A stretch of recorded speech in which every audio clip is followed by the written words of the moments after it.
Alright, so I did what I had to, actually what I had said I was going to do, which was screw them from the underside.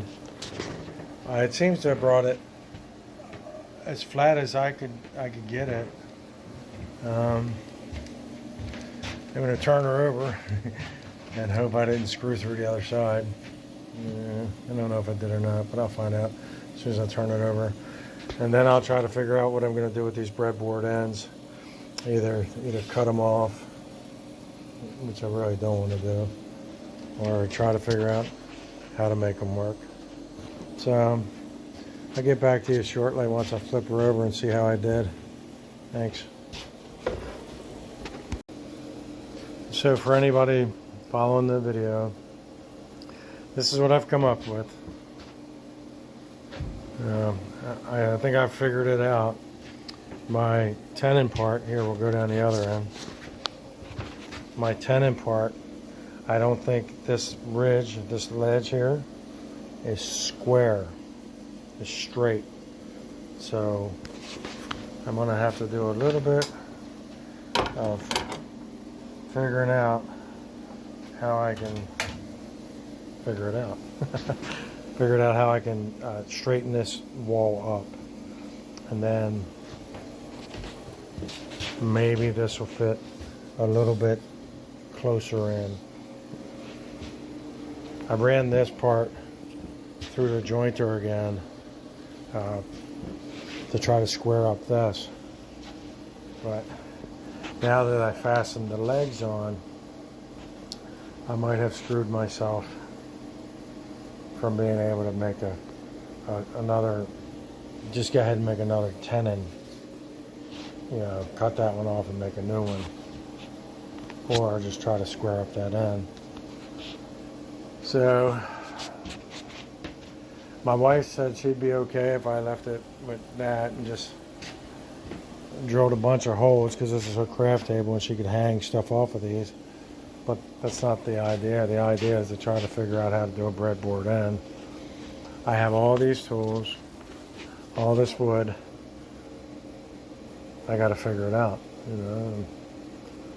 This is what I'd like to do, make tables and furniture for people, but I got to figure it out first. So if I figure it out, well, either way, if I figure it out or I don't, I'll put it back together like Humpty Dumpty and see what happens. You know, I still have to do. I want to do some epoxy filling in here. Some epoxy in here, here, and in there. Sorry about that camera reflecting back. And then there. I'm not sure if I'm gonna maybe take a dowel and go through the side and try to peg that. But I'm not giving up. Never give up. I mean, I'm getting closer. It looks a lot better than it did. So I'm on the right track. I just don't know if I have the right tool for it. I might have to figure that out. Maybe use one of these micro planes. Which would be this thing right here. Oh, this thing might be able to do a trick. Let's see if I can set you somewhere where you can see it. Oh, you can. So what I'm thinking with this might be put my foot on it and go along that end as square as I can.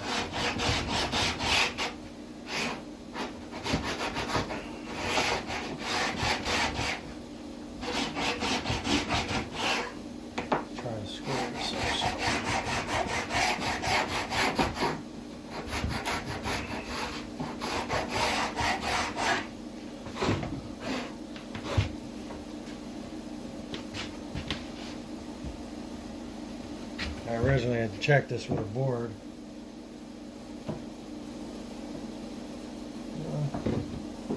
It's okay, but it's about the same as the other end. Alright, it would be about the same as the other end. But we don't want that. We want to try to figure that out. So maybe I'll keep working on this microplane between today and tomorrow, and see what I can do. If I can just get this just a touch is all. I just want it to close, then I can, you know, yeah, I can't glue the whole thing because you don't do that. You only glue certain spots. So I don't know, but anyway, I just wanted to let you know where I was in this table. So again, it sits pretty good. I have to put the stretcher across yet, but the legs are fastened, glued and screwed. I will plug them. I know nobody else see them. And then I have to sand, you know, clean up all the router marks that were left and sand it up to, I like to sand to about 320. I'm comfortable with that. Now, I mean, if this was trying to put that Rubio monocoat finish on, I think you probably want to sand up to like 400 with that. But I think this is just going to get stained and polyurethane. You know, I'm happy with my first ever, in my world, really nice piece of furniture. See you later.